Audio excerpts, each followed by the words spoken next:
Narating ko rin. Oh, yan oh. Ang Mount Ayas at ang bangka na Kawayan. Abo. Grabe. Ang hirap. Welcome Mount Ayas. Shower out mga kasiklista. Narating ko Mount Ayas. Yan ang aking bike. Lapit natin.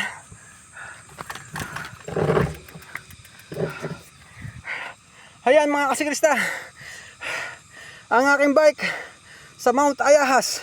Narating ko solo. Hirap. Grabe. Pahinga muna tayo dito ng konti. Wag lang ulan, kundi yari ako. Shower out mga kasiklista. Ay tayo sa Mount Ayas solo. Papahinga muna ako. Napagod ako. Meron ditong daan. Hindi ko alam ang daan yan kung saan yan. Shower out. Pahinga muna ako.